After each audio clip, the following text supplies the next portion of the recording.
Cheers. Cheers to 223. Football. Got a little bit of tea. No Diet Ginger. Dr. Kelp, Evan? Ginger tea. No Milos? I got a quart bath. Do you got a Spartan sticker on there? I feel like I don't see a Spartan sticker. Oh, Stupid. silly me. You need a Chelsea sticker. Do. You need a I Chelsea didn't know we were wearing our sticker. LSU stuff today. I would have. I'm not wearing But I'm any like, LSU oh, stuff. I wore it to the gym, not a big deal. My workout you shirt. You lift? I went to the gym. I'm also sitting on the floor for those people listening on YouTube. Just set the scene. I'm playing a road game. So we got to be tight because Marissa's got to go to bed at some point. But, yeah. So we have weekly check-ins. We all saw each other this past week, too. So a rare week. Yeah. Pookies and Dookies of the week is back to talk about what happened outside of our teams. Why? You want to change it this year? You don't like it? Just never, have... you guys always have, 20, and I never really have it. We're But ball I guess- lovers. Yeah. I tried something Sure. different. I only wrote down one for each this week to test myself. Whoa, that's good. But I'll probably I add had more. 25 last year per week. We have Michigan State recaps, Michigan recaps, and 2 ginormous preview games for our teams in prime time this week in college football. Arguably 2 of the biggest games of the whole weekend at the same time. 2 of my top 5 interesting games this weekend for sure. No bias at all. And then a preview of our Lions official season record predictions on the record, and then a little quick Green Bay preview, even though we don't do too in-depth of previews. We do when the schedule comes out, but we like to just run it back, and things change fast in this sports landscape. So just seeing what we think now. With it. I mean, Evans has gone down for sure. I know that. Evans 6-10. You know what I 6 said? and 11. We're I don't even know when below, it came out. probably below 500 in his mind. 6 and 11. But before all the football stuff, Alex, please start us off with your weekly check-ins. Well, I was in Michigan. That was Dramatic about pause. it. And then I saw you guys on Sunday. You did the fantasy draft. Fantasy That's football my week. draft. Now We love flown sports. during Michigan State's opening game 2 years in a row. Wow. We're going to travel to next year. Ideally nowhere. Barbados. Well, that'd be Or you're going to fly to the opener. no, because we're flying to Notre Dame. Well, some of us are going to Notre Dame. Evan will be there with me. I don't know if you can make it because of wedding season. Flying? No. Driving? Driving? Yes. Yes. Only 3.5 hours from Rochester Hills. Manageable. It's short drive. That's actually nothing. I'm leaving early on. Well, that's 2 weekends from now, but early on Saturday to go. And why are you going to that? Because Wait, I you're love going to ball. Notre Dame game? Yeah. A&M With who? at Why? Notre Dame. Whoa. You're just an A&M slappy. With who and why?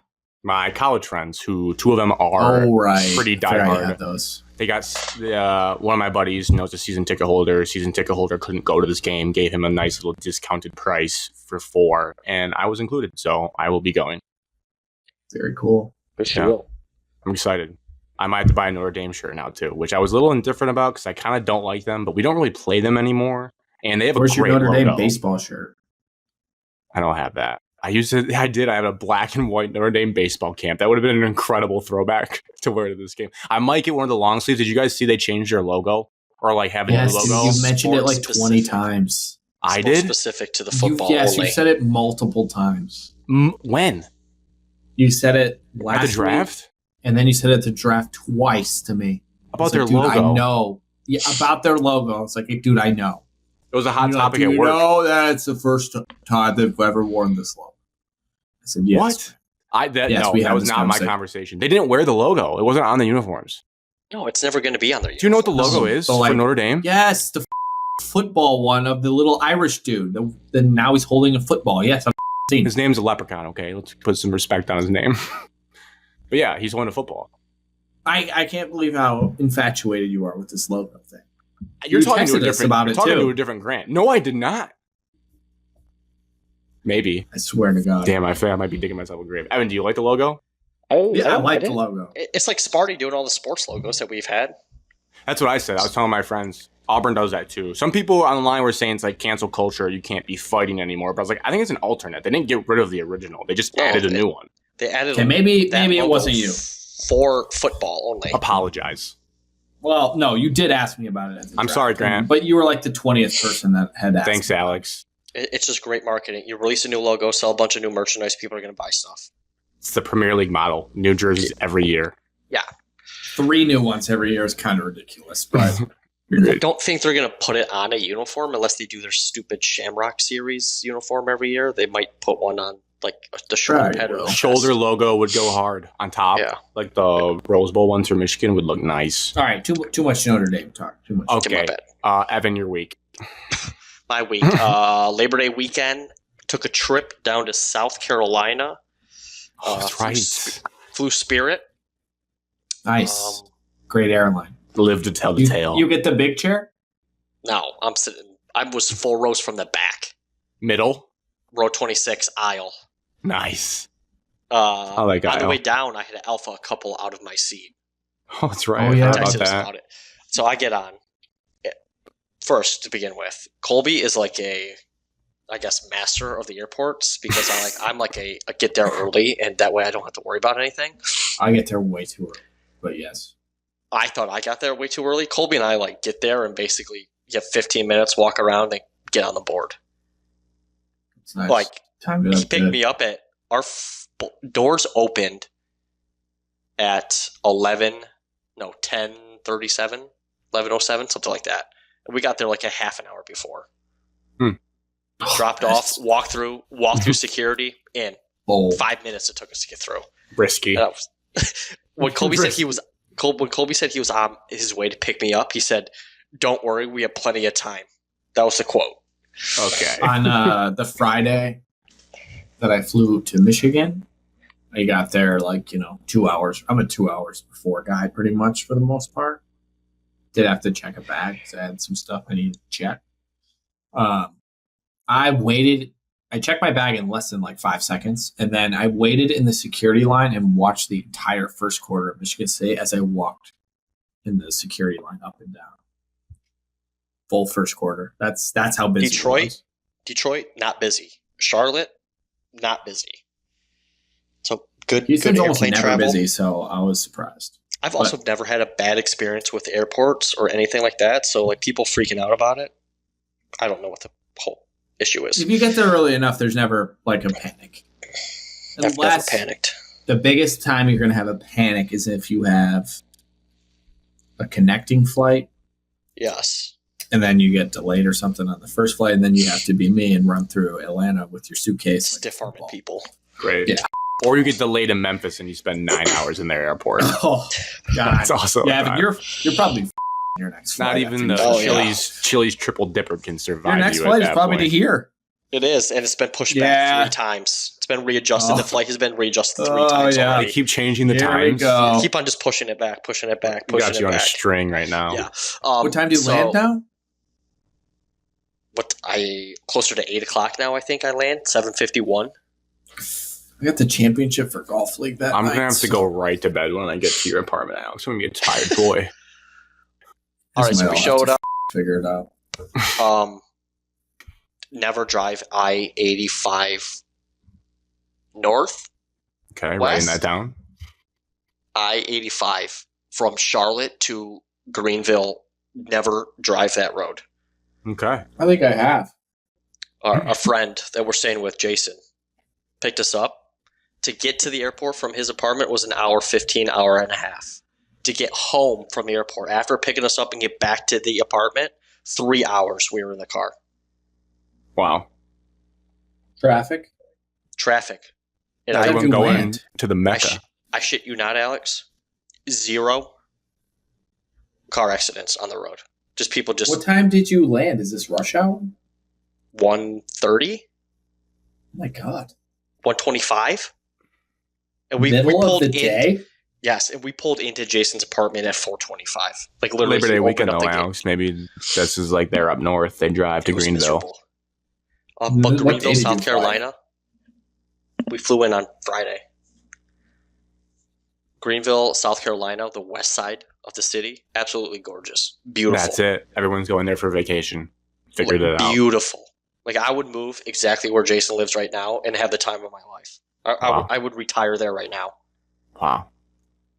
Perfect community, has a bunch of bars and shops, and then has a absolutely gorgeous little coffee shop. Oh. Makes a fantastic bacon, egg, and cheese bagel. What a sales pitch this is. We need to get down to Greenville. You need to get down to Greenville. The Clemson campus, absolutely beautiful. Atmosphere's electric. It reminds me, it's exactly like LSU. Everybody's showing up, tailgating early. Game's at 7:30. We show up at 10:30. People have already been there for like 2 hours. They have the grills going. Tent's already set up for it. Fantastic. You guys Uber there, drive there? No, we drove. It's 30 minutes from Greenville to South Carolina. Smart. So I recommend people, if they're going to Clemson, I wouldn't stay in Clemson. I would stay in Greenville. Only a half an hour drive. Best city in the world, too. Best city in the world. So we try to pull into the parking spot. Jason has a buddy who's like, hey, pull into like the golf course. You'll get in. We pull in. No. Jason rolls the window down. We're like, yeah, buddy, you can't park here. You got to have a ticket. Like a parking pass. We're like, that's not what we were told. He's like, yeah, sorry. He's like, all right, you know any like free parking spots? He's like, back at this restaurant. It's a mile the other way. We're like, all right, screw it. Free parking. Jason pulls out, drives 10 seconds down the road. We pass a side street. I look down the road. Colby, Jason look down the road. It is all just cars parked down the side of the road. Picture Burt Street, but with no houses. Just trees on both sides. And people are just parked on both sides of the road. Both sides. Well, okay. Some people are backed in. Some people are parked even with the road. Some people are perpendicular with the road. First come, first serve. Pull over, get out, no ticket, no nothing. That's where you're parking for the day. So we parked on the side of the road in Clemson for free. That was our tailgating. People were like tailgating right then and there too. Fantastic. You hear this, J-Bat? Yeah. Are you taking notes, J-Bat? Let people park wherever they want. Screw it. We want more than just Mun back. We want everything. And then we walked through campus, gorgeous campus. We walked up one side. It was a straight uphill climb. And to go back down to where the stadium was. Then we tailgated, bar hopped downtown Clemson. Their old style, old fashioned downtown. And it is like so, like, I don't know. The roads are kind of not straight, like perfect. They kind of winds around and curves in and out, but it's just bar after bar, store after store.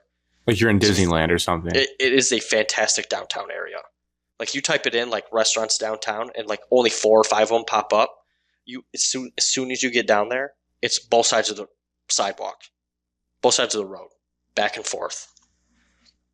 So we went to the Tiger Town Tavern first. Triple T's. Yeah, and that was like, I guess, one of the more famous ones down there. Great time, great atmospheres, little overserved, battled in the stadium before kickoff, but watched the entire game. It was awesome. I highly recommend people going to Clemson. Did you run down the hill or no? I forget. I did not run down the hill. But they let people on the field after every game, right? Yeah. I was sitting, we were up in the upper deck waiting to get out, and all of a sudden I just see people walking onto the field. They just open up the gates where the student section is. That's where the student section sits, is like on the hill. So they block it off obviously for the people to run down it, and as soon as they're passed, students can sit there. So my sister's bestie went to Clemson. Really? Or you know. So like regular fans were just walking onto the hill from their bleacher spot or seats and just walking onto the, like, super easy to get on. I wish there was a video of you doing the little Dabo jump on the part where it kind of like levels off. That would have been electric. We should have gone down there. Should have. That would have been a great picture too, to be on that hill.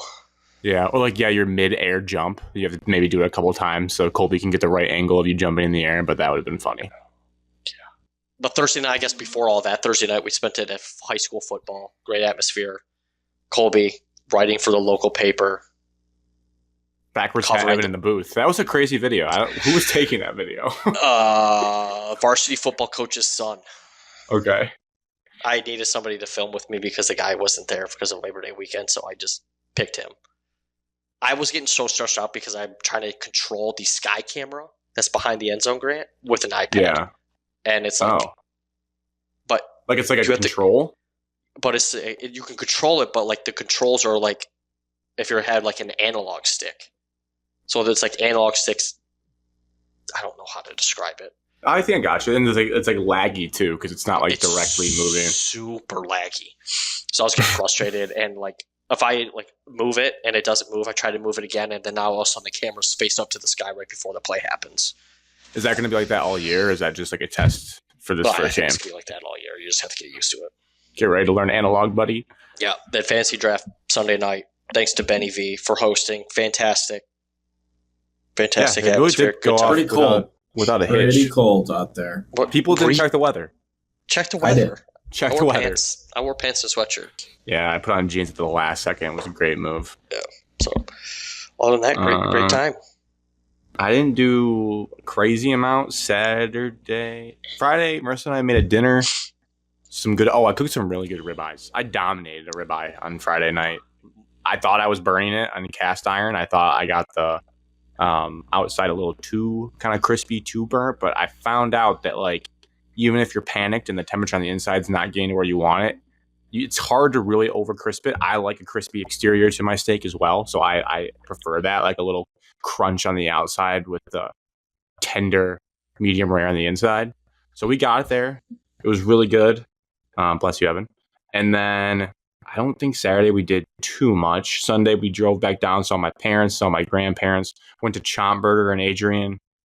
Solid establishment. I think it might be the best restaurant in Adrian. I'm not sure. We were looking up beforehand and just didn't seem like a lot of great options down selling there. It, Grant. You can buy that if you want. You can start a new business. Really? I saw it for sale on Facebook Marketplace like a couple days ago. We might have been the last customers there. Could have been. I did get a beer there, a draft beer called Training Wheels. It was only 3%, which I think where it gets the name from. It was very good. It was like a light, almost like pineapple-y light beer. Delicious. I don't know who makes it. Oh, no. Inside the 5 Brewing, which I think a Spartan alum owns. Oh. In Sylvania. Yes. That was a delicious beer. So if anyone ever has that, recommend. I think a Spartan alum owns that. I'm not sure. Brandon Fields. Okay. Punter. There you go. Punter. Then obviously went to Benny V's. Shout out to Ben B for supplying the food. And Hunter as well for the fruit pizza. Shout out to Colby. Did a solid job auctioneering overall. Alex might have some things to say. There was some questionable decisions, but he did stick to his gut. He always said I stuck to my gut, and it's fair. I think admitting at one point that he looked at me, saw my hand, and then looked away and said sold was what made me upset. Whatever. It's probably a hard job. Well, how do you guys feel about your draft now that we're a couple days removed? You feel okay about it? Yeah, I don't hate it. I didn't have any money. So I got 4 of the 5 people that I wanted. You got Amon-Ra, I know that. Yeah. I got 0 of the people I wanted. You wanted Derrick Henry, let's be honest. Not really. He was not in the top of my list. Then why'd you I wanted Amon-Ra. Because at some point I have to get players. Okay. Yeah, I feel like you did get. I didn't have enough money to get. But you went too early on everyone else, and then you're. I got stuck with 2 players that I didn't think I would end up getting. That was unfortunate. I was just trying to play the bid 'em up game because that was my best option with 255. Is I hope that other people run out of money fast because they're overspending, and then I got bit in the ass on that twice. Because I thought for sure Hunter seemed like Marvin Harrison Jr. was his guy. I was like, all right, Hunter's just going to keep going. And then Hunter looked at me. He's like, sorry. And then he put his hand down. He's like, oh, Travion Henderson, I'm not that mad about it. I think he's pretty good. And I didn't spend that much on him.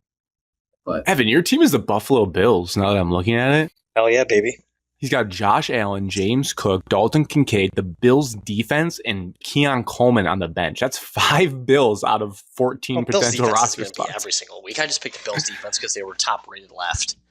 Yeah. See if you start them playing Baltimore on Sunday night, though. That is a juicy matchup. I'm not changing my lineup. It is what it is. I wanted a quarterback this year. I kept telling myself I'm going to buy a quarterback this year. That's what I told myself. And next thing I know, I'm betting for Josh Allen. And in my head, I'm like, put your hand down. But my body's just left it up. Yeah, next thing I know, all the quarterbacks were gone. And it's like, all right, well. That's out the window. I did not want one, and I got one on accident because I said a heard number that no Grant. one There's else a couple wanted to times say. where you just get caught up in it and you end up with a guy. You're like, oh, Grant just motivated me to be like, oh yeah, Evan loves Josh Allen. And I just hear my hand just You goes do. up higher. Get your guy. Yeah. I used to trade in my other league. You guys want to judge it? Yeah, live judge. Alvin Kamara for Trey McBride and Caleb Johnson. That That just went through. I like it for who's getting. I like the guy getting McBride and the running back. I would say, but that could backfire. I'd have to see what else he has. But interesting. Caleb I love Johnson's that people are third already. string.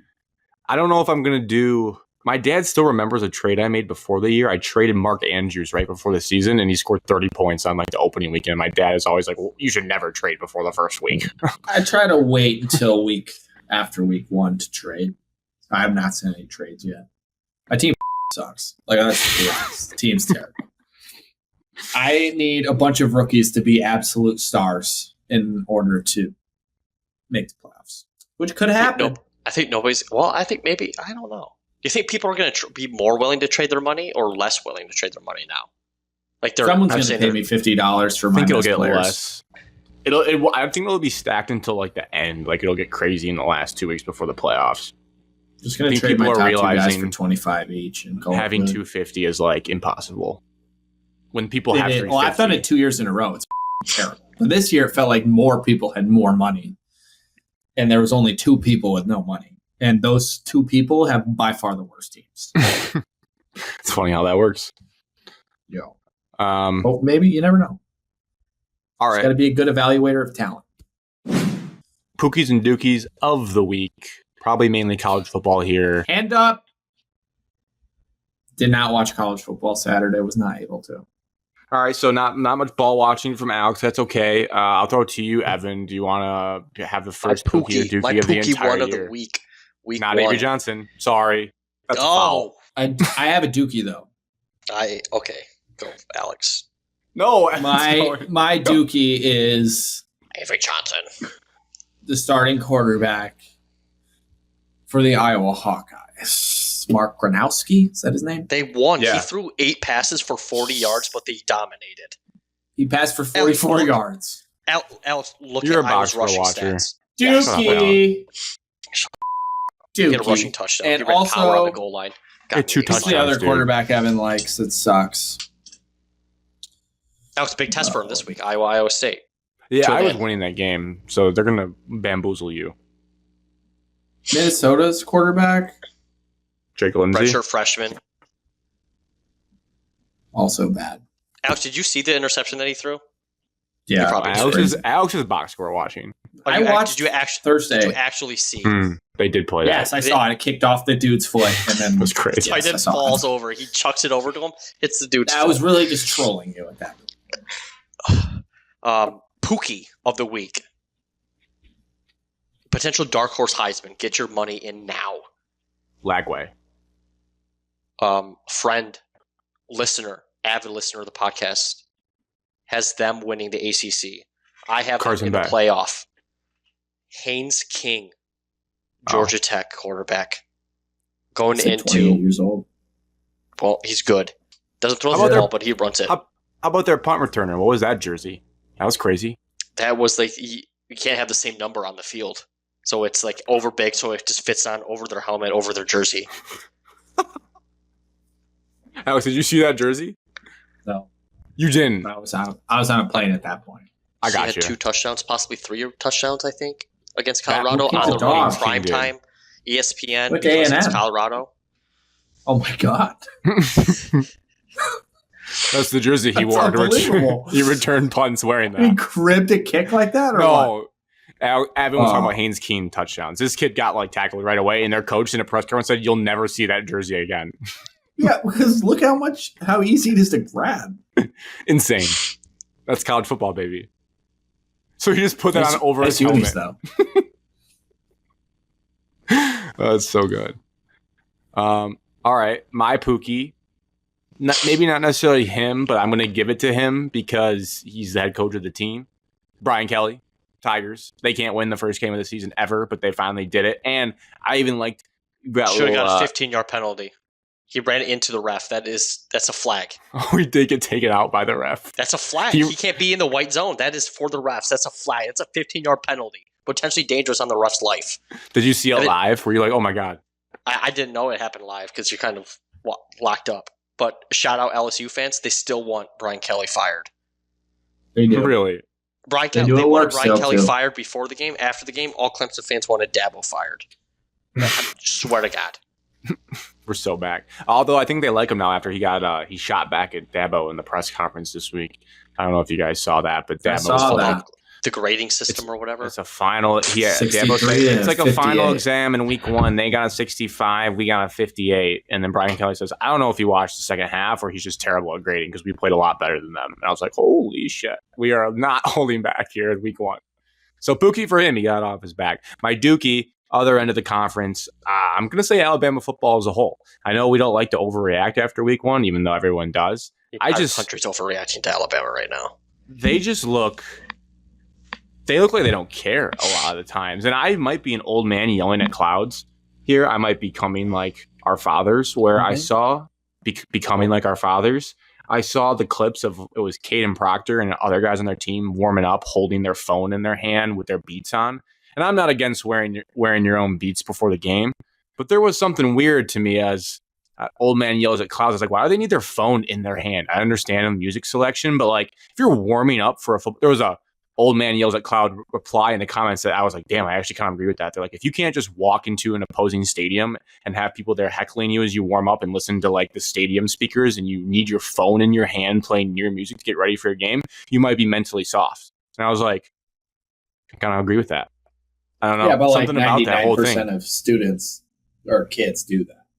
I know. It's just weird. Maybe it's a generational thing. I'm starting to feel like Alabama thing. It's not an Alabama. Like when we went out to Tecumseh High School, whatever they were playing on speakers was good enough for me. I agree with you, but also these kids nowadays grow up with a phone in their mouth, basically. Right. But they're probably checking freaking Snapchat in between changing songs before they warm up. And I'm like, there's no place for that in Nick Saban's Alabama. This Alabama football is not what Why do you think Nick Saban's left? Because he loves Pat McAfee. No. Because he hates NFL. Because he hates all of us. He hates that he's not the only one paying people anymore. He hates all of it. Well, that's a dookie. What else? Pookie. What else? Miami. The University of Miami, Florida. Pookie. Oh, great, Alex. Everyone says this every single year. I like when they're good. I like when that place is rocking. It's better for college football. I would agree. It's a good win. Was there any other big ones? We were kind of joking about it. Chapel Hill. Dookie. Oh, Chapel Hill. Chapel Bill Dookie. Chapel dead. Hunter and I were joking about it, about the Atlanta games. The Aflac, they called it. It used to be the Chick-fil-A Kickoff Classic or whatever. Growing up, now it's whatever the Aflac. They had back-to-back games. They had Syracuse and Tennessee, then you had South Carolina and Virginia Tech, just 2 games that nobody cares about, but they're trying to hype it up on ESPN networks. That's a Dookie there. We need better opponents. Dookie neutral site games. Play on campus. Play on campus, 100%. Imagine if Clemson LSU was at imagine that was at Mercedes-Benz. Would have lost a lot of juice. Yeah. Play on campus. Oh, there you go, Grant. I like that. Play on campus. LSU, USC Pookie, played South Carolina. Will probably be a playoff team. You like what you saw? I like what I saw. But they have like a running back quarterback. That goes against everything you believe in. Well, he's not, because he's actually like 6'6". He's not 6 foot. He's like QB power. I need a QB power, Grant, and he can run QB power, not speed zone to the outside. The football podcast I listened to said they were not impressed with South Carolina, and then they were kind of, What show? Their offensive, yes, but outside overall, of this is the only thing you consume? I don't listen to this show. Overall, with week 1 talent on the team, I think they're going to be a problem in the SEC going forward for this year. They were a problem last year. Should make the playoffs. They almost made the playoffs last year with 4 losses. So, I don't know what their schedule looks like. But. I don't want to give this man a Pookie, so I'm not going to say Matt Patricia. I'm more just going to say Dookie Arch Manning's performance as a whole. I would like to say a Pookie on Matt Patricia for how well he did. Did you see the splits of like what they did to Arch? Of like zone coverages, blitz coverage, man coverage? I don't want to give him credit, but it sounds like you're about to. They He did a blitzed. pretty They good blitzed job. 4 times. Completely opposite of what he did at the Lions. He can't be good in college. He They can't just work well wanted at to Ohio make State. Arch throw. Arch threw some bad balls. I watched every throw of Arch Manning Sunday morning. Really? Ball nowhere. First Alex. Bad fundamentals. 2.5 quarters. Dog shit. Bad fundamentals, bad play calling, but they said the zones were just. It's also one of the better defenses He in. did make some very nice throws too at the end, which I guess it did matter. Yeah. But I'm saying just his performance he's that like day. No. Like everyone's like, oh yeah, he sucks. He's not going to be good. Blah blah blah. No, Hell no. I'm not ready to go to that. He's not going to be bad. He has all the talents. Like still, you just got to clean up his mechanics. Also, Dookie is people, especially guys as smart as Steve Sarkisian, trying to do the tush push with personnel that's not built to do the tush push. That is kind of seeping into college football, where they did that twice. They did it to start the game on 4th down around midfield, and I don't even know if they got it, but they got the benefit of the doubt on a spot. Yeah. And then they tried doing it at the goal line. I mean, they got to get some flack because they had 2 drives inside the 10 that got no points. Any other team does that in the country, and you're ripping the play caller. Oh so my he God. deserves some. Do we God. think that? What? Huh? I'm looking at South Carolina's schedule. Oh. Do we think Ohio State's offense is a dookie? Because No. they were statistically the worst Power 4 offense in the country last week. Okay, No, Jeremiah I think Smith those are had, 2 of the I think, best 4 defenses in the drops. country. Had 4 drops. And also, first game, and every person plays the game of how it's like going. Okay? Ohio State was in a defensive rush match. You're not risking Julian Sayin doing anything to hurt your team. You're not doing anything on the offense to hurt your team. College doesn't We have a still think preseason, Texas so- is a good team. Yes. Texas will be in the playoffs. I would have to go line by line to schedule, but I A&M tend to people agree. at work were like, Texas is terrible. They suck. Like, our offense is so bad. Dude, their team was like losing to UTSA for a second. Correct. Their team gave a lot of points to UTSA, and I took notice of that. Correct. I'm It was a monitoring dogfight. I monitored it. And I Okay, was so like, I have a little Like, we're not going to badmouth Texas played Ohio State. insight. I think the Texas A&M Florida game that we're going to in October, on October 11th. Game of the year? Nope, is going to be a 3:30 game. 2:30 here, Evan. 2:30. What's your pitch? What's your My pitch for pitches? that? Alex, South Carolina State versus South Carolina next week. Who wins that one? South Carolina. South Carolina. Vanderbilt versus South Carolina. South Carolina. Where's the game? At Shut South up. Carolina. Vanderbilt's going to have one upset again. But yeah, South Carolina. South Carolina at Missouri. South Carolina.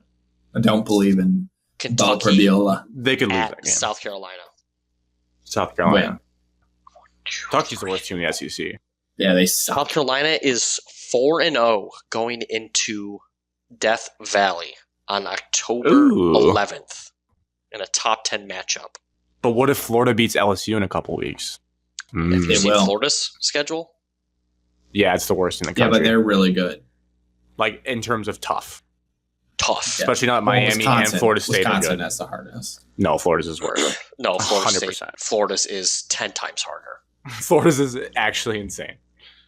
Wisconsin is pretty bad. No. I don't know if I want to fully pull up both of them and just You should look at derail us, Wisconsin. but you should look up Florida's. Just look up Florida. I'll give you Florida's. I'll look up Florida's, but you should look up Wisconsin's. I have Florida's right here.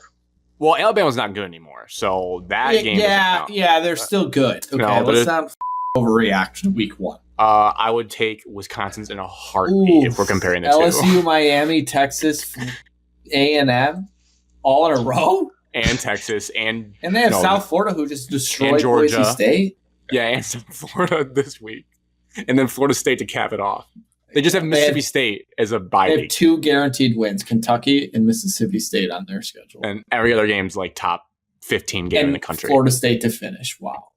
Unbelievable. That schedule's... You can't fire their coach. No, that's not You right. can't get through that. You can't get through that.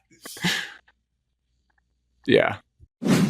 All right, let's do Michigan State. Recap versus Western Michigan. Friday night action. Stadium was rocking as it always is for the Spartan opener. Final score 23-6.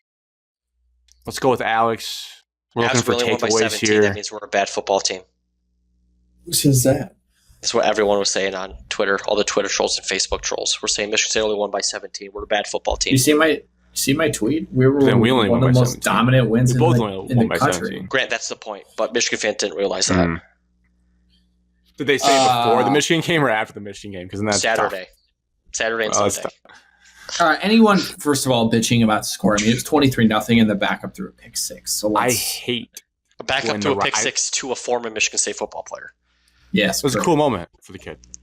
I hate when rivals like nitpick scores like that. I mean, that's a rivalry, but like everyone's like, Also, "Oh, you only beat like, this team by that much." Like, who cares? Who really cares? Foot's off the gas for both teams at some point, anyways. In a game like this, you're rotating 200 guys. Whatever. I don't really care about the final score. It was never in doubt. It was never even close. It was never a close game. No. It was not the usual opening game where Michigan State was in a sweat fest in the fourth quarter. It was That was not not last what year. occurred. It was This not game was last over year. at halftime. We scored our first two drives. I think. 3. We scored on our first drive on offense. First 3. I didn't We want definitely to scored on the be first wrong, 2. Alex. So And you toted the rock. I That was my rewatched it, takeaway. but Anyways, I Alex, rewatched it, your yeah. takeaways. sorry. Or a takeaway, and then we'll bounce it around. Okay, I'll give one takeaway. Omari Kelly, really good football player, really good addition. Had that Really right now. like him. Jaden Has Reed. the look of a guy. Yeah. Yeah, he is nice. Yeah, it's like a problem. really nice. It's a problem. Even for the Big Ten. my friends here in Texas who do not like watch Michigan State football were watching because of me, and they're like, "This Kelly dude is nice. Like, where'd this guy come from?" Not only do they not watch, they actively make fun of Michigan State Correct. to your face. But they were like, "All right, Michigan State." They said, "Quote: Michigan State has some dudes," which is rare. huge. Amari Kelly, in fairness of Alex, 7 for 75, 10.7 average. Yeah. And just good hands. really He nice just looked catches. apart. Just an eye test guy. Not You're a like, body "Oh." catcher, just a hands. And punt returner, too. So, Yeah. trustworthy. For the record, 2 touchdowns, a punt, and then a touchdown. And in case people out there were saying, they got it wrong. So, that was the opening sequence. Evan, one takeaway from you. Biggest takeaway, defensive line looks more athletic than the years past. Years past as in the last 3 or 4 years. Not your They look run-home names, but a rush defense. Now it's Western, take a grain for salt, couple sacks, negative yards, but we only gave up 29 yards on the ground. Okay. A big, Tefeli. big white Saw his kid, name a few times. big white kid from Florida State. He flashed Grady a little Kelly. quickly. Grady Yeah. Kelly? Something. Grady Kelly. Kelly. Also, Western Michigan's running back is like known to be like he could be a Big Ten running back, and yet nothing happened for him. Yes. So Jalen Jordan Buckley. Hall, Alex, my MVP. whoa! I thought we were going one at a time. One takeaway. I I don't have many. I'm hot. Jordan Hall was my next one. I have He was one. good. Led the team in Mine- tackles, Grant. How many? He's really good. He's a really 8 good tackles, player. 3 solo. had a sackle, 2.5 tackles Two for loss. 2.5 tiffles. Tiffles. He To game balled Fifels. out. You guys are burying the lead. The guy that stole the show of this entire game popped through the screen. Caleb Gash, number 15. Special teams wrecking ball. What? Brother Set of the the tone. 4-star. I think he's a brother of the 4-star that's coming next year. Correct. And he's a good He is. recruiter. So he sets the tone on the opening Detroit kickoff. Catholic. Like, well, whoa, his brother. that was a car Recruiting crash to his start brother. the season. Just murdered a guy on It Western. was a 6 start to the year. Just absolute murder. And then I think there was a punt or another kickoff he had murders on. And then I think he lit up Omari Kelly on friendly fire on one of his returns. No, Like, he got ran over by Omar. he was hitting anyone out there. That guy Yeah. pops, and he's going to be a One problem special on teams special player of the teams. week for the team. I gave it to him after the first 2 plays. I was like, I can't guy get enough was- of this guy. I love that kid's energy. Yeah. Just brought it. All right. Back to you, Alex. Mekhi Frazier looks like a really good, competent Big Ten running back. That was my other one. Yeah. I feel significantly less worried about the running situation as long as the third guy, Tolliver, don't want to see him. Don't think he's very good. But the other 2 kids from Texas, those kids are good, so they should. Yeah. How about these 3 Which stars is- from Texas? I had to go look them up. I was like, where'd they come from? Are they just transfers? No, they just were Texas boys. Texas Which running is backs. actually like, I'm not saying they're going to be the best running backs ever, but what I like is Jonathan Smith sticking to his recruiting, and those are the 2 guys that he brought Texas in. 3 stars are Michigan 4 stars. That he Interesting. brought in And, they don't have the experience. They haven't played enough college football. But they're going to go with their guys. And I think that position, yes, you would love to have a Kenneth Walker, but also if you can get production with a no-name. Pretty hard to find those guys. Correct. I was very happy with the running back position. Good. Very both valid. averaged, Mekhi Frazier and Brandon Tulis both averaged 7.4 yards per rush. Tulis, only negative on Tulis. Pass pro, not good. Missed 2 blocks. One led to absolute fumble, destruction of our quarterback. Tulis is correct, or is it Tulis? Tullis. I think it's Tullis, but we blindly let Evan dictate that there. Yeah. His track record. I was like, I don't know. I think it's Tullis, but yeah, he missed two blocks in pass pro. That's the only thing with the young running backs. Blocking is usually not their thing. So Aiden Childs ran 10 times. I feel like I did not see him run 10 times in the game. He got sacked twice. Houston transferred our left tackle twice, back-to-back plays, basically. That kid was sick. Let's credit him on say something nice about Western. Dame Tucker. They did not say the first 2 letters. Dame Tucker is a problem. Yeah, he was good. 2 sacks, 3 tiffles. Yeah. Player. Shout out the punter. 2 inside the 1-yard line. Led to a safety. Our only points in the second half. Got to figure out the kicker. Well, we don't have a kicker. They're injured. That's why I said got to figure it out. We don't have to figure it out. We just need him to get healthy. What I'm upset with, they're like, oh, his range is about 42. I'm like, okay, you're playing Western in the opening game, end of the first half. You're already up 21-0. Let that kid try a 46-yard field goal. It's literally 4 yards farther. Yeah, the punter clearly had no ability to kick field goals. Like, why is that guy going? Let the other kid try it. Like, you have nothing to lose here. Yeah, if he's short, he's short. Come on. Yes, that's what frustrated me. Other than that, I don't really have too much issues. It's the opening game. I would love to see more points in the second half. I don't want that to be a recurring trend like it was last year where we didn't make adjustments, couldn't score in the second half. We got outscored in the second half. I think we're top 4 in the country in negative margin, so 4th worst in the country or something like that. So plus we don't 30 want that in trend the first half and minus 96 in the second half last year. Yeah, you guys got a safety. I'm like, how'd they get to 23? They got a safety. Should have had 2. Almost had 2. Yeah. Other than that, I mean, thoughts on Childs, I guess. He only threw 23 times. I have some other thoughts. I don't really have much. He was efficient. The new kid, the new tackle, thought he looked pretty good as long as he stays on the right side. I don't know why I think he's. Yeah, I don't know why we're moving him. Oregon. He didn't look right on the left. I noticed him. Yeah, was bad. He's not a left tackle. I don't know why they were putting him over there. We also were rotating guys in 2 people at a time on the offensive line. Yeah, just having some fun. I'm all for letting guys, play, but there's way too many offensive line rotations in the second half.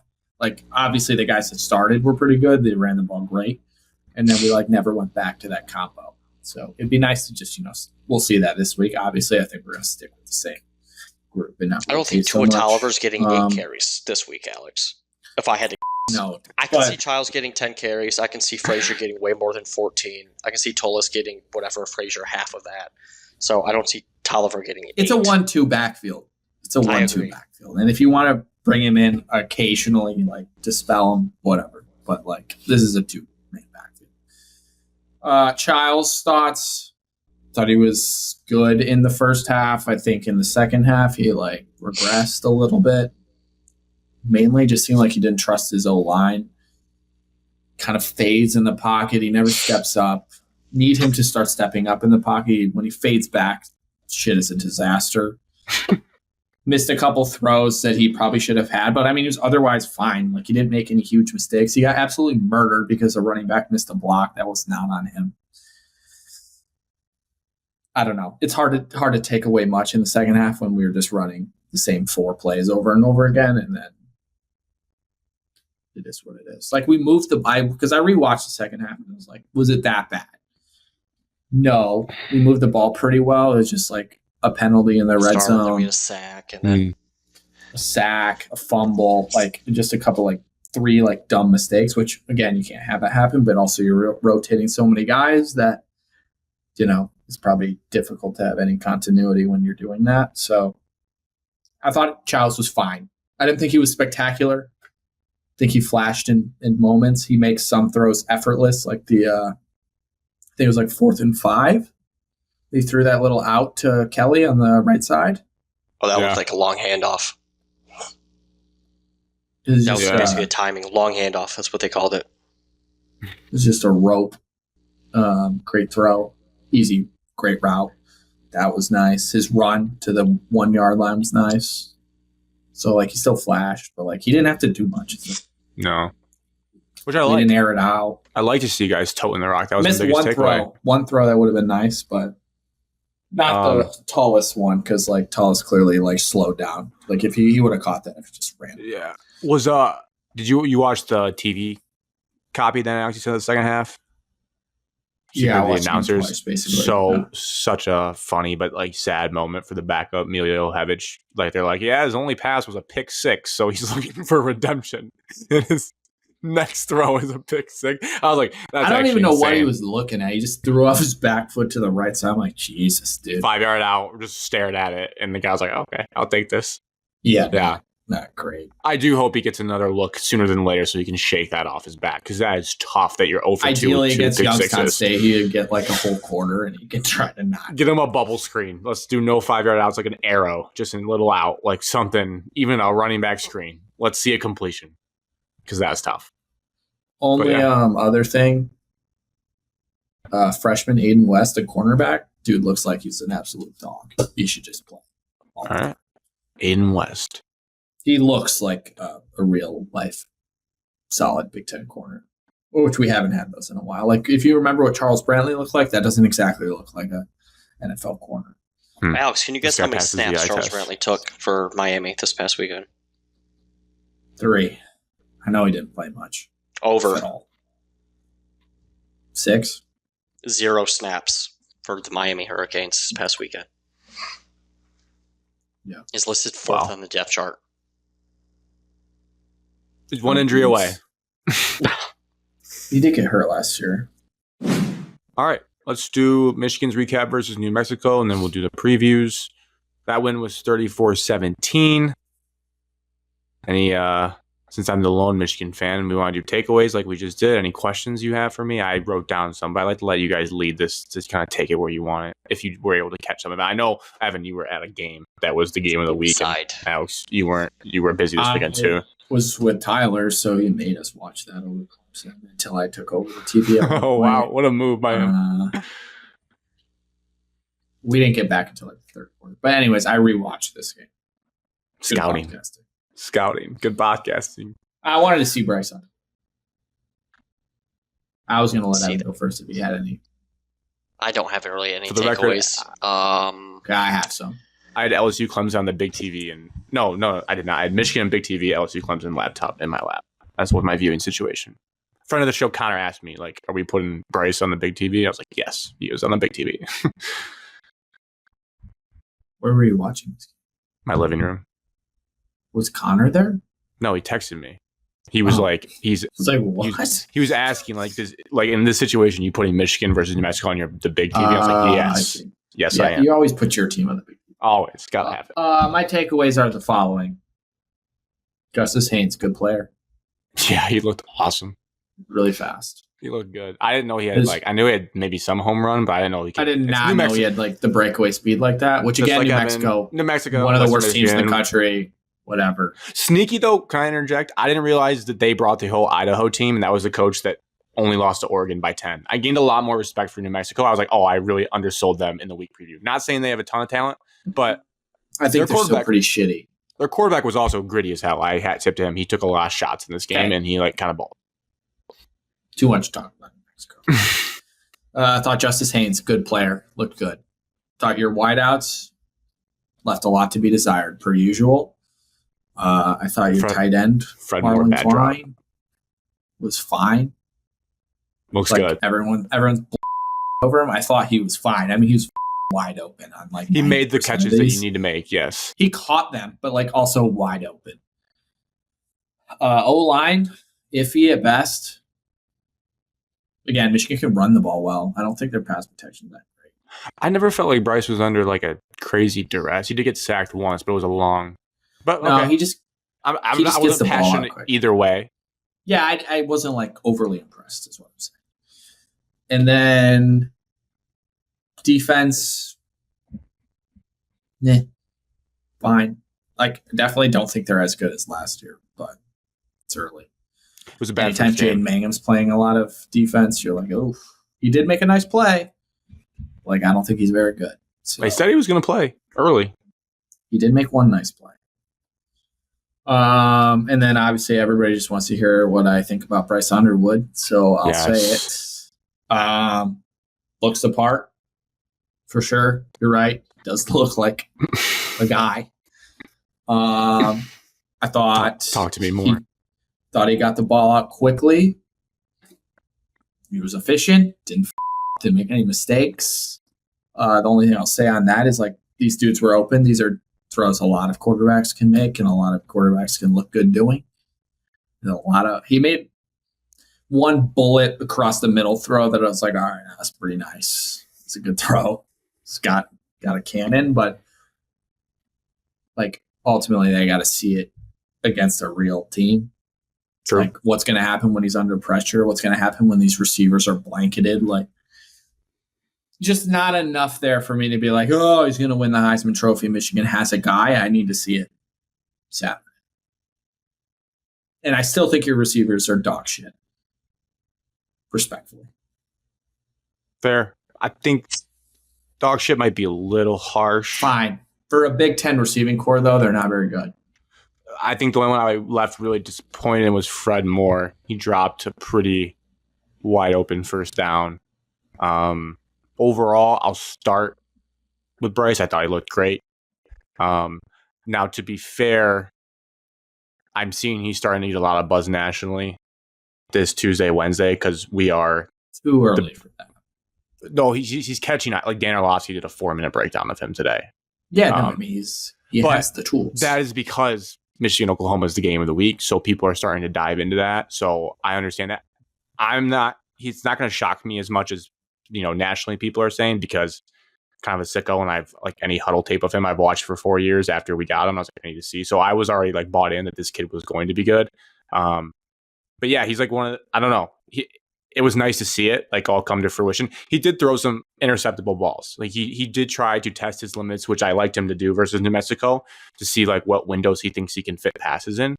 So again, everything I'm saying about him looking great, I'm fully embracing that there's a good, decent chance he throws 2 to 3 picks on the road at Oklahoma. Like I'm not saying he didn't run much, did he? Didn't run at all, Alex. That is the I was going to say like I don't remember him running at all, which is the enticing thing to me. I would want to see that. Sicko, I watched, I think it was the Rich Eisen show when he had him on after, and he was like, what's one misconception people have about you? And Bryce said, they just think I'm a scrambling quarterback. And I went back and I looked at all of his stats from Belleville, and he would run for like 600 yards a year. He had one where he only ran for like 200. I think they do sack yardages the same in high school, I'm assuming. So he runs, and I've seen him have nice runs. So that's intriguing to me. I don't know if that was strategic of not really any designed runs because they're trying to hold back. But he's a pocket passer. Like that's what he wants to do. When things kind of break down, he likes to step up and find someone. And that's where it might give him trouble trying to fit it into a tight window. But he's not a like first sign of pressure, I'm going to scramble, which was mature, I would say, for a kid that just turned 18. He had one where he stepped up with 2 hands on the ball and rifled the ball by New Mexico safety on an in breaking around. I was like, oh my God. Like he is better than JJ McCarthy, where JJ, like at this point in JJ's career, 100%. Now, I don't know where the ceiling ends up. I don't know how the development goes. I don't know about the skilled players they surround him with, but eye test wise, he's a different talent than I've ever seen on a team that I have rooted for, specifically Michigan. It's not comparable off of one. And again, he could go out and throw 3 picks again. I still say, but the key was in the beginning, it was just dart after dart, like on target. And then he had a net. He's on his own 1 yard line in the shotgun and lobs a ball over to New Mexico defenders and Marlon Klein with like an insane touch pass. And I just texted the Michigan chat. I was like, okay, I know he's not Joe Milton. Like we checked that box. Like he has all the throws. He has different throws of different touches. It's not like all just bullets. He didn't even really throw a deep ball too. So we also have to see that as well. Yeah. I saw some discourse on Twitter about that throw, and Michigan quarterbacks basically saying that no other quarterbacks can make that throw. And listen, good throw. Okay. But, I mean, let's not talk about Patrick Mahomes after playing a game against New Mexico. No. Like there's a lot that we need to see from him before people start declaring all these crazy things they're declaring. Like that was one game against a team last year that was arguably 130th out of 133 FBS teams or whatever it is. Like there's just you can't take crazy things away from either of our teams from week one playing shitty opponent. The speed is going to be 18 times faster next week. It's going to be on the road. He could look like absolute shit. Yeah. Like, I would just tell people to temper the expectations. You as well, Grant. I mean, you just told me that you think he's already not Joe Milton. I don't think he is. For the record, I do not think he is. No, he's better, Alex. I would come to that conclusion. But you even said the Minnesota game, Joe Milton, and you were right. Credit to me, I was young, dumb. You said he didn't make any good throws, Grant, in that game. Like, he scored 42 points. He didn't really have any. I told you right throws. after that game, he wasn't good. Bryce Underwood. I'm not telling you right now that 4 Bryce or Underwood's 5. not. Wow, damn throws. Yeah, I think he is going to be good. I just would temper the expectations and thinking like he's going to just be awesome all year. Like it might take the whole year to get good, and then next year, then you can have this conversation. Yeah, I guess it'll depend on what good looks like. Like eye test wise, was about as good as I would have. Like if he turns the ball over a bunch of times this year and you lose games because of it, you're not. Yeah, and it depends on what the picks are. There's different types of picks. Like I like that some, like I said, were interceptable off of tips and whatnot, but like he was making the right reads. He wasn't like scrambling and throwing late across his body. They were all throws that end up getting tipped that were like, that was the right read. It was actually almost a potentially catchable ball. There's just a defender in the spot. And like, if that's what happens versus Oklahoma, like he throws one, it hits Klein's hand, but the guy safety's diving, tips it, they catch it. Like I can live with that because the kid's making the right throws and interceptions are going to happen. And like, I don't want my quarterback to go through the year and have like 2 picks. Because that means they're not really taking chances too. Unless he's like amazing and like has 40 touchdowns and 2 picks. That's a different thing. But like, especially like you said, in Michigan's offense, like you're not going to have many receivers that are like have 10 yards of separation. So he's going to have to throw some balls into some tight windows. And I think we saw that in week 1, which is good to see him able to do that. Again, New Mexico. Evan, anything on Bryce Underwood? People would love to hear your thoughts. I think you're muted. Oh, no, you're good. I'm back now. I don't have much. We know Evan's got to see it versus Oklahoma. That's Evan. 100%. I just want to hear Evan's thoughts. Everything that New Mexico you want to put out there on tape, sure, looks good. Like it. Congrats. He can block. Congrats, a big that was body. A cool block. I do that was think a cool that's block. Completely overblown. Congrats, a big body D1 athlete faced up an inferior opponent and got in his way. Awesome. Good for you. The throwing, Dan Orlowski, Grant, if you want to fall asleep happy tonight. Evan's favorite Dan guy. Orlowski's one of my favorite guys. Broke down Bryce Underwood's game film, I don't know how do you ever want to call it, his passing, whatever, on Twitter today. I just saw it. I watched it, Evan. It's good stuff. It's good stuff. His footwork in the pocket looks better than most freshman quarterbacks.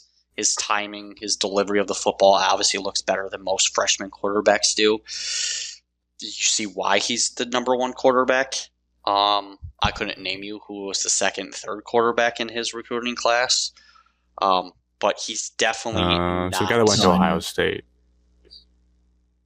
He's physically definitely not a freshman quarterback.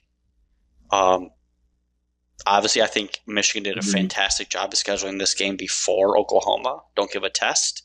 Get a game under the belts before you face the top-notch opponent because you see what that would happen to Texas and Ohio State. You need it bad. To be honest, you should want Bryce Underwood to make some mistakes in unmeaningful games. Like if he threw like 2 interceptions against New Mexico, I know I would be up here. I know Alex would be up here. All the fan bases would be up here and be like, "Oh, look at him! He's not that expectations, if anything." But really, it would only help him learn from it. Going into the Oklahoma game, he's going to make a mistake. Something bad's going to happen. Whether he did it firsthand or the team collectively, something bad's going to happen. It's just the leadership. How is he going to respond? Unless he's just Trevor Lawrence. Just like that guy. He could. Did you see what Venables called him in the press conference? No. Did he call him Trevor Lawrence? He said he reminds me a lot of Trevor Lawrence. And I was like, I can't be hearing that, Brent. Like, you're going to pump me up way too much. Be an overrated NFL quarterback? I would take Bulls. that. I would sign me up for Trevor Lawrence's college career right now. But you show up. You're in big games. See what happens. I don't have much about him. I mean, I know. I'm so excited. I'm so excited for Saturday I night. hope Michigan loses by 50 and Yeah, he plays I'm bad just so I excited can to sit here and be see- happy. But I'm very excited to see, like, yes, he has all the talent. He's got the size. He's got everything you want. But, like, how does he respond when things go south? That's what I want to see. Like, is he a guy that just buries his head and is like, checks out, throws 3 more picks? Or is he a guy that, like, rallies, leads the team, you know? Those are things that matter a lot for a quarterback. From Underwood is when he throws his More blocks. when he throw QB power, actually, Grant.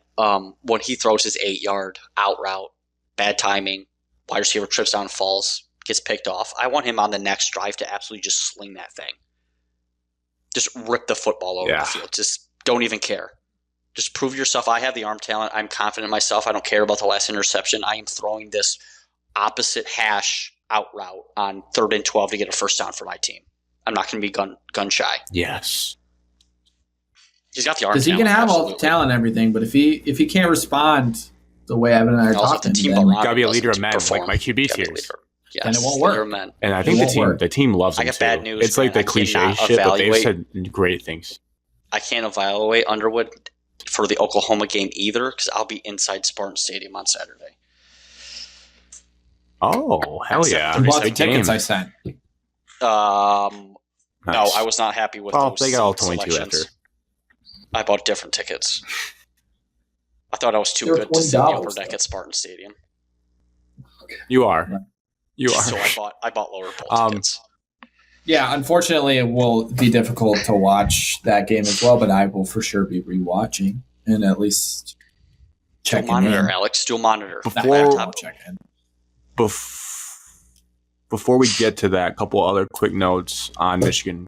Quickly, special teams play looked like it was the first game of the year. They New Mexico scored 10 points in like 30 seconds because they had a sick trick play after driving the field. Like an unbelievable, if you haven't seen it, 4th down play. Snapped it. I don't even know if it was on purpose, but they like snapped it under the QB's legs. It rolled on the ground to the running back who picked it up and threw it to a tight end. It was disgusting. And then we fumbled the kickoff return. Freshman returning, fumbled it. They get a field goal. So it's like, all right, gotta clean that. We also muffed the punt. Samaj Morgan muffed the punt the first one. It's like, all right, what are we doing? We need to clean that up because that will bite you in the butt at Oklahoma. Same with defensively, just got to tighten up. There was no never beat over the top, but played a lot of soft zone. And the New Mexico quarterback, like I said, he kind of hit the plays that he had to. But I'm interested to see kind of, and again, to your point, Alex, Michigan played 35 dudes on defense. They basically said this was an open tryout to figure out the 15 we're going to roll with next week. So tighten that up. But obviously on defense, the big story, controversial story, Jayshon Barham suspended for the first half of Oklahoma for murdering their quarterback. I am biased, but I also think that people that have watched football for a long time think targeting's kind of gotten out of control in the sense of what is and what isn't, because there's a bunch of clips I'd seen going around. The Texas Arizona State one last year in the playoff was the same exact hit where the player did Barham kept his head up the entire time. He did not spear it by any means. He's just taller than that guy, and he wrapped up high and did hit him in the head, which is the rule of forcible contact to the head. I just think if we're going to have it be that broad, there needs to be 2 tiers where you're not ejecting a kid or suspending them for the first half of a game. If you lower your head and you spear someone with the top of your head like you're not supposed to, that can be a suspension, I would say. But there's just anyone that watches enough football knows there's a clear difference between someone just lighting someone up and maybe they're a little high versus intent lowering your head, spiking them in the chest or in the head. So just crazy that he's suspended for the first half. Yeah, I will say, based on the rule that is in place, it probably, I can see why it was called, but firmly agree that a kid should not be suspended for that. Should not miss a half for that. Should not be ejected for that. If you want to give him a 15-yard penalty, fine. But yeah, definitely too far to be no, this kid's out for our top 15 matchup next week. That sucks. But yeah, just play by the rules. Play by the rules. Yeah, it's just so tough because it's like you're running like probably 15 miles an hour. He's a freak athlete, and you got a quarterback who's like 5'8", and you you're like, to get lower. Like yeah, you almost have to lower yourself like they don't want you to do to get to the or point get your head up over the right or left shoulder pad. Like get out here, you know? Yeah. You just hit him with your chest in the face. It's a crazy rule, and then they tried to appeal it. And what made me more mad, there was a play people dug up that Eastern Carolina had versus JJ in 2023, and they lit him up. Lit like a spear job, launched into him, and ECU appealed that, and they got that overturned. So the whole process is. Well, I mean, listen, you're never going to win an appeal after what you guys just did. So I guess not. Like that's probably never going to. Like, maybe if that whole thing didn't just happen, maybe you win that appeal, but like you're definitely not winning the appeal after all. It was nice to have the Big Ten on our side, though. They put in their word saying, yeah, they don't think it was the right call. And the NCAA was like, no, sorry, he's still suspended. So he'll be back. You told me the linebacker depth is good. It is. Cole Sullivan had a pick and had a nice sack, so it's his time to shine. Other side note that is different from the old man yells at clouds. I've seen a lot of discourse from Michigan fans. We'll call them, like Rick from Dearborn or whatever, Rick from Big Rapids, kind of old school. They don't like some of the things this Michigan team, the lack of discipline on this Michigan team. I was just about to comment on. Really? My mind. Because it went off. Yeah, I was just going to say, like, what is up with the swearing? I was thinking of a word to describe them. Bad boys kind of style. Certainly interesting. The double birds. Thugs, Alex. Michigan State got called thugs, so. Yeah, Michigan called us thugs for sure, but it certainly seems like program-wise, like that has shifted. Michigan State's program is very buttoned up now under nerdy, corny Jonathan Smith. And then I love Jonathan Smith. I do. He's a great guy. Very bad boy, less buttoned up, outlandish. Justice Haynes flipping off the New Mexico sideline for calling a timeout. Barham, a little ridiculous. Ejected, I think he screamed at a camera person when he left. He was so angry. Yeah. He was like, "Get the camera out of my face." And then Brandon Hillman's a psychopath. In the press conferences, he always has a quote, but he was like, "I would have done the same shit that Barham did on the hit." And then today they asked TJ Guy, like, "What's Jay Sean going to do?" He's like, "He's going to shit up." It's like a half. I'm like, my take, I think you have to have a couple psychos on your team to be good. I think about the Saban Alabama teams.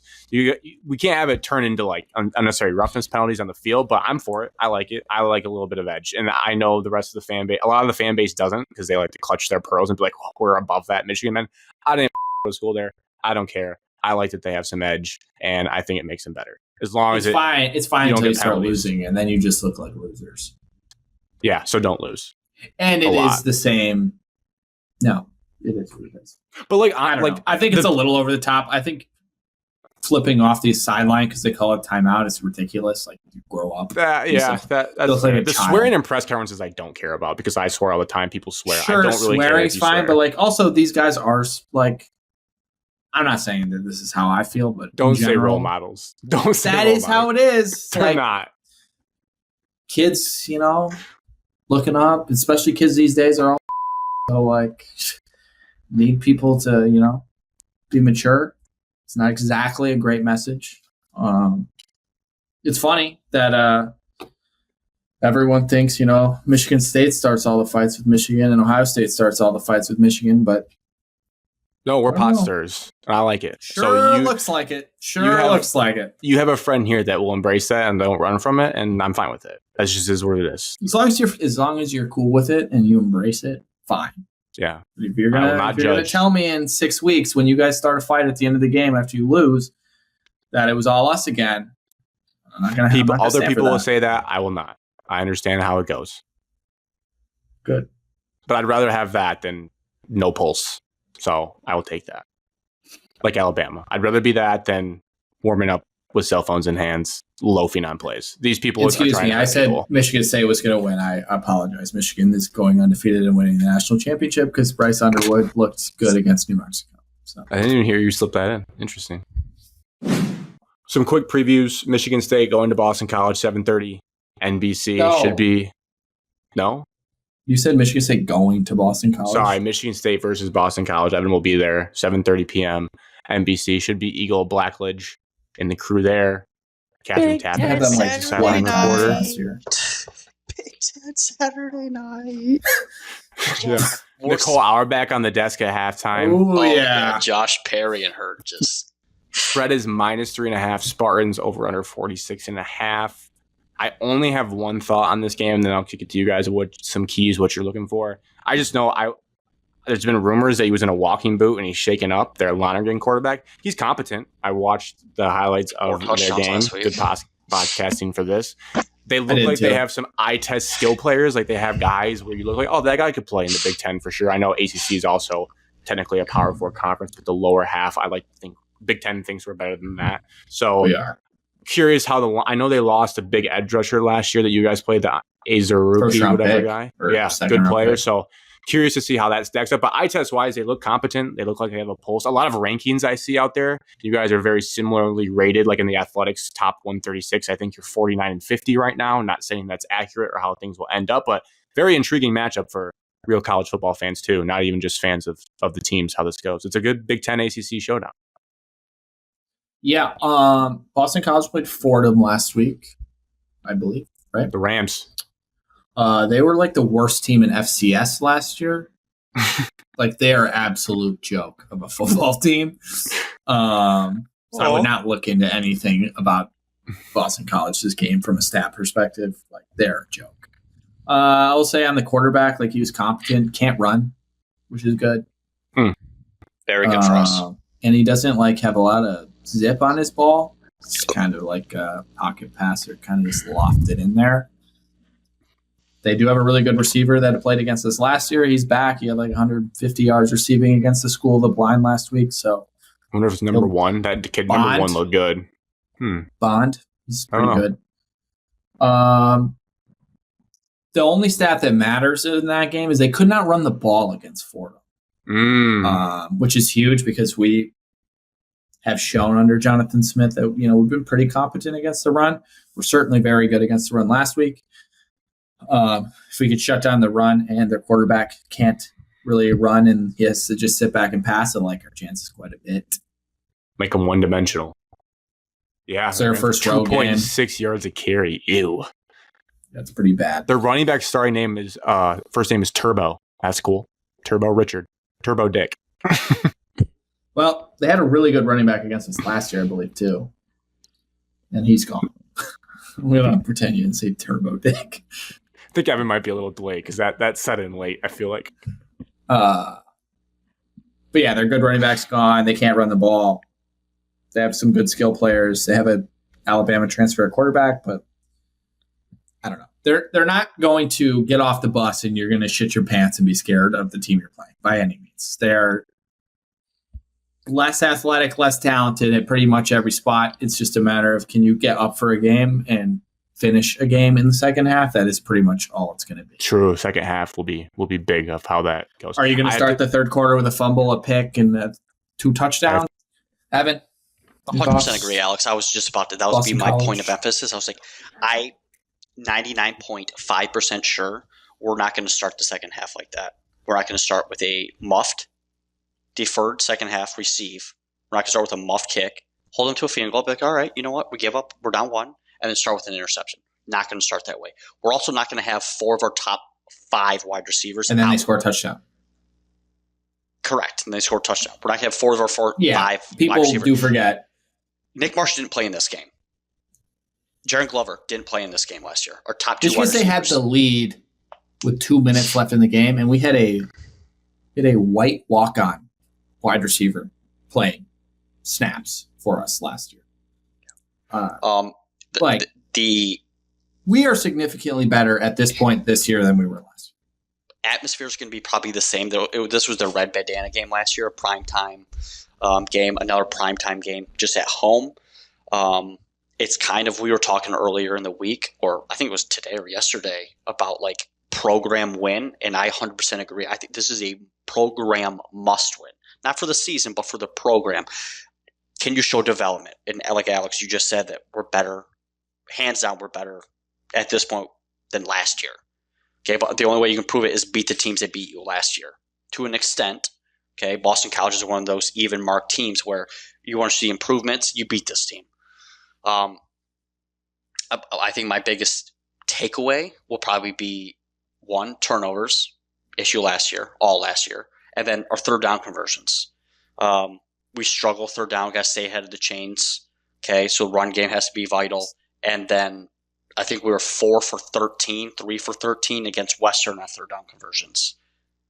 So we got to be able to stay on the field. Bill O'Brien's talking up Michigan State defense, saying this is one of the best defenses we'll face all year. It also goes into the fact that the Boston College defense, Boston College offense last year that we faced, and this year that we're going to face, complete 180 change. Last year was in a phone booth, running quarterback, running misdirection. This year is drop back, chuck it ball. Completely different. You're not going to get too much off of the first game, but I think it would be slow in the first half. I would love, me personally, take the ball and score the first. Get a lead, make them play from behind. That's coming out of a person that always says to get the ball in the second half. I want the ball and score. I have full faith. I have confidence in this game.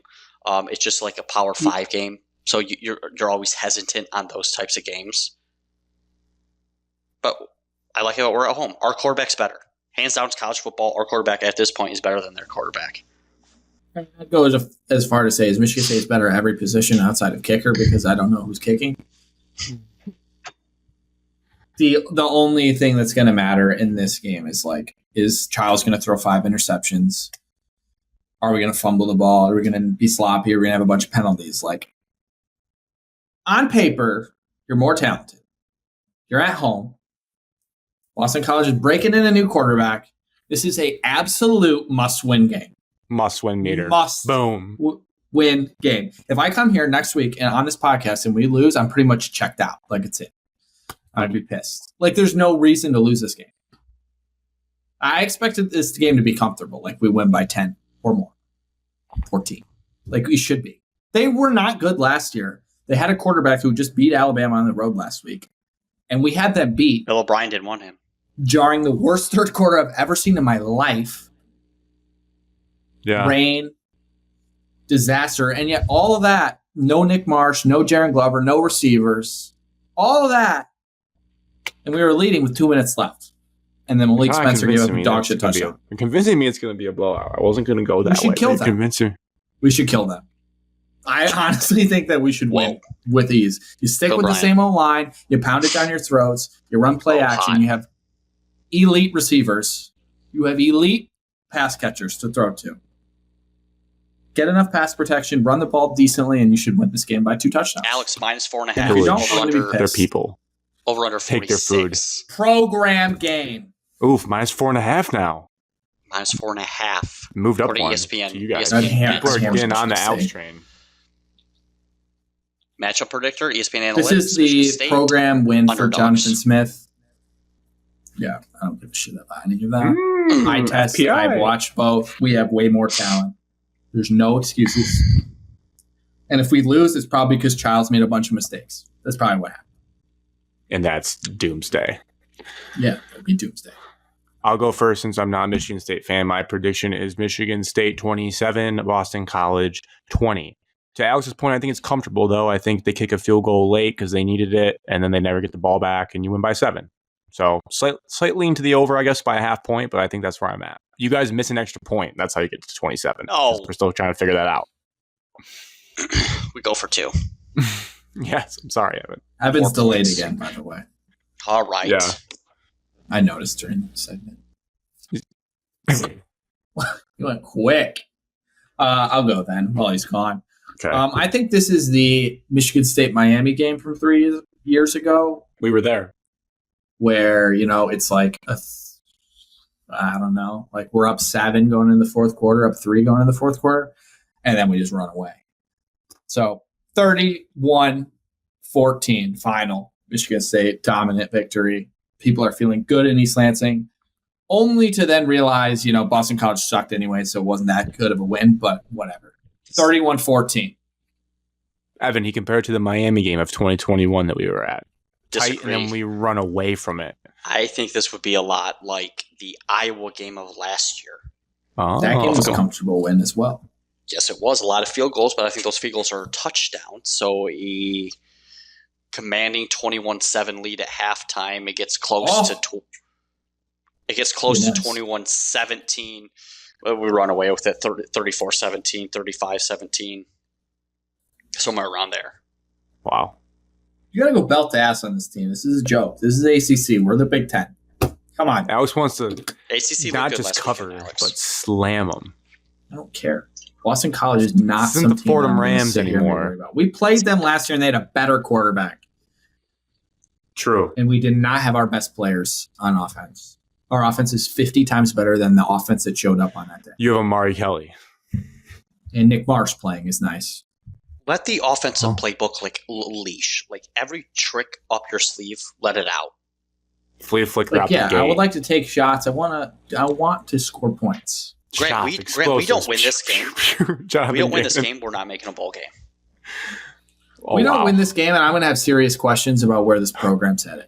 This is a lose-lose for you guys. If you win by a lot, you're expecting it. No, we win by a lot. I'm celebrating in East Lansing. Okay. There's no real positives to this game. This is a game you have to win. You should win. Karaoke. The rip. Complete opposite of what Michigan's doing. Moving into the other game at that time, America's Game of the Week, Michigan at Oklahoma. In Norman, plus 5.5, over under 46.5, same over under in this game. Yeah, it's going up. It opened at 2.5, I think, and now it's getting closer to 6 as we get closer to kickoff. So intriguing. That's good. I guess so. I have some thoughts about John Mateer both ways that might bite me in the butt. But 7:30 p.m. ABC. From a game standpoint, very exciting just because we don't get ABC games really in the Big Ten anymore. So I'm very much looking forward to Fowler and Herbstreit on the call here. We kind of, I guess, spoiler for me, my confidence has gone up going into this one after our debut. Not necessarily, like I said, I had a good feeling Bryce would be good, but just seeing it gives you that confidence of okay, I don't think he's going to I don't know. He still has a lot to work on, obviously. This is a huge test because we don't know how it's going to look. But, if his debut looked worse than I thought, I would be yeah, there's no shot here. So I do think we have a shot. We'll start with that. Obviously, like I said, playing less guys on defense should help us. Big question in this game, does their star transfer running back, Jaden Ott, play? Came from Cal last year, got a lot of buzz. He had 1 carry against Illinois State. I think he's still kind of banged up.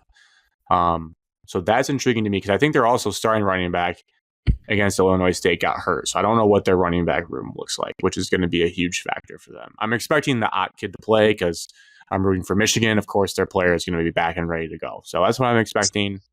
Any other leans that you guys have? I have a couple other kind of keys to this, but I'm just curious your guys' thoughts on this one. I'm expecting to chuck the ball. Okay. 50-54 pass attempts, Grant, this game. I could see it. A lot of quick hitters, I would imagine. Solely due to because, you just said, the running back situation. Now, they did get up over 100 yards last week, but a very bad average of only 3.2 yards per carry. That's kind of teased me up for and one of my... just think about that, Evan. Boston College was worse against Fordham. Yeah. But they're also their transfer quarterback that I don't know who it was on this podcast said, I don't know if he's that good. Completed 81.1% of his passes last week. Well, Grant's about to tell us he's not that good. Oh. I think he's good.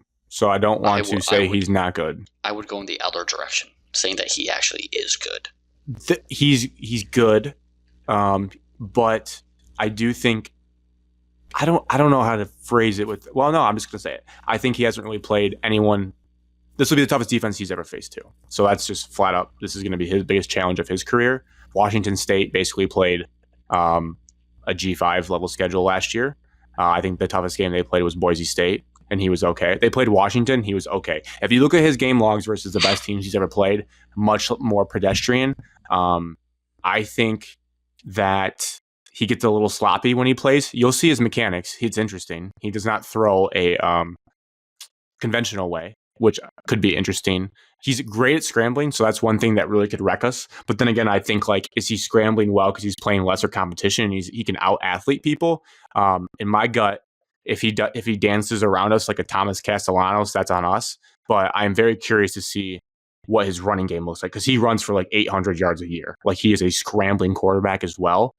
My biggest fear would just be their skill players, Deion Burks of the world, like kind of having their way with our secondary, right? Because I still think, in my mind, Michigan's cornerback depth is the biggest concern on the defense. But I'm telling you what, Evan pointed out, it was over 100 yards, but it was a 3.2 clip, and I watched the highlights of that game. Their offensive line got 0 push versus Illinois State, which is just, I mean, that opened my eyes up where, like, hey, things can happen here. Yes, Alex? I was just going to say, to counter that, I was not overly impressed with Michigan's D-line, and other Michigan fans said the same sentiment, that they did not feel that the D-line looked very good, so be interesting to see if they can take advantage of a Oklahoma offensive line, because Oklahoma's offensive line is not very good. It was very bad last year. It's not any better this year, is what I heard. I don't think Michigan. I mean, I have to look at the numbers. New Mexico didn't really run the ball on us. Well, not that I would expect them to, but I don't.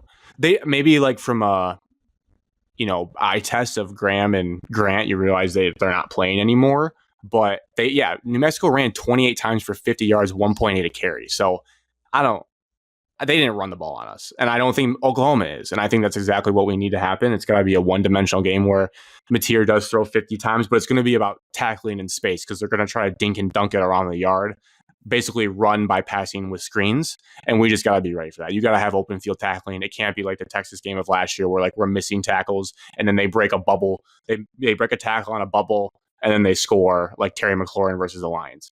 Can't have stuff like that. You got to rally to the ball. And when they do try to set something up, this is the game when your name's on your defensive line, the Derek Moores, the Rayshon Bennies, Barham when he comes back, TJ Guy have to make plays. Like, I need to see more of them. TJ Guy did have a cool pick, but we need to see some sacks. You need to contain this kid. Like, you have to dominate that point in the game, because I think their D-line's solid, so I'm not going to say we're going to run the ball all over them. That would be what I would want to do. I don't want to see Bryce have to throw more than 25 times. I would like to manage the game on the ground and have Justice Haynes run for 110 yards. I think that might be asking a lot, but that's where I'm at with it. I do expect Bryce to probably have some sort of turnover in this game. It will happen at some point. It probably will happen this week. And then also schematically, my key would be, seems like John Mateer has a lot more success throwing between the numbers, like kind of like Jared Goff on in-breaking routes is where he thrives. So try to take that away, make you make throws outside the numbers. Because I think the receivers, while good, they don't have like a true X receiver that I saw. So you might have a better chance at 50-50 balls than like their in-breaking digs where you just have no chance. I think from a Michigan standpoint, I would be more concerned with the offense moving the ball. I mean, Venables obviously knows defense. Oklahoma has, in terms of talent, like I'd say these teams are damn near equal in talent. So I don't think it's going to be like 11th and 15th in the country. It's not like, walk off the bus and you're like, holy shit, Michigan's way better. Oklahoma's way better. So it'll ultimately just come down to like schemes, play calling, and, what quarterback do I trust more in this game? Obviously, I think Bryce Underwood has more talent. But I also think Oklahoma's skill players and their offense is set up more to have more success, probably with a quarterback that hasn't played a lot of big games, but a quarterback that's a lot more experienced, who's throwing to better receivers versus, Michigan's quarterback throwing to a tight end pretty much every time because the receivers aren't very good. Big game for McCulley. Big chance for him to. He had like three or four catches, and big chance for him to let's see a deep ball. We didn't see a deep ball. Maybe Samaj sneaks past the defense. We need to see something downfield. Not a Samaj guy, never will be. Too small, makes a lot of mistakes, runs his mouth. Not a fan. It'd be interesting. I don't know. I mean, if I had to pick a team, I don't think it's going to be a blowout either way. But if I had to pick a team that got blown out, I would assume it would be Michigan because Oklahoma just would pass it all over the place, and I think Bryce Underwood's capable of passing it all over the place. I don't think Michigan's receivers are capable to keep up with that. The separation. Yeah, it'll be interesting. Yeah. I mean, ideally, in an ideal world, how this game would go is Michigan could establish the run and win that one. You wouldn't even have to worry about Bryce. That's just the way to do it. Chew clock and do it the way you did it last year. That's how I would want to play it. But it's nice having Bryce Underwood as an option if you go down and you got to throw the ball.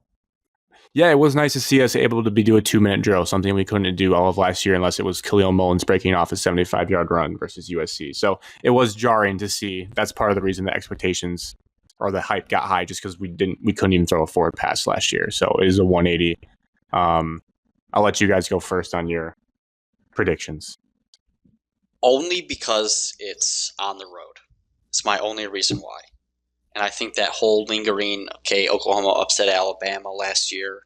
I know a different Alabama team. I think that's the only reason why back of my head says go Oklahoma. I would say if this was at Michigan, I think I would like Michigan in the situation. But I think Brent Venables might be a little too seasoned, too veteran there on the defensive side of the ball for Oklahoma where they need their strength. I like a super close game. I'm thinking, Grant, like hold on to your butt cheeks, like 21-20 type of game. Like I don't see how they blow them out unless your secondary just falls apart, Grant, and they're Mater completes 40 of 50 passes. Because like you said, I think that Michigan is going to try to establish the run, chew clock, play a smaller game, and be super tight, low scoring. I got Oklahoma winning barely 21-20. I think that in the same boat as Evan is that, but mainly because Oklahoma, like as a program, like they absolutely have to win this game. The desperation factor, like they it means a lot more to them this than game. Does right this is us right now. Everything on the table for them, and Michigan's kind of playing. Now that could benefit Michigan because Michigan's playing with house money. Like if we're being honest, most people are not expecting Michigan to win, at least from the state of Michigan, Big Ten. I would say most people expect Oklahoma to win. Michigan's breaking their quarterback. This game doesn't even have to be one for Michigan to achieve their goals this season. Oklahoma has to win. Brett Venables is getting fired if he doesn't. Like it's a disaster in Norman if they lose. So desperation factor, I'll just give it to Oklahoma, but close game. We'll go. I think there's going to be more points. We'll go 28, 31-28. Michigan. Bryce Underwood throws a pick with 31 seconds left, going for it all. Hold on to your butts even more, Grant. Went out slinging. Yep. Yes, slinging. Tip a drop pass, by the way. Drop pass pick. That's not good. I'll stay on the theme. I think it's going to be very close. I think if you were gambling, I think I would take Michigan with the points if it stays above 5. Even if it got to like 6.5, I would jump on it. I do think it's going to be tight. I do agree with where if it did get kind of wonky out of hand, it's probably Oklahoma running away with it, winning by like 14-17, just because there's some defensive breakdowns. But I do have confidence that Wink is in his second year. This is not like a Sarkisian game where that was the second game ever in college and he just got kind of dummied by the no huddle type thing. So he got to have the boys ready for that. I am very interested in terms of matchup is Venables versus Chip Lindsey.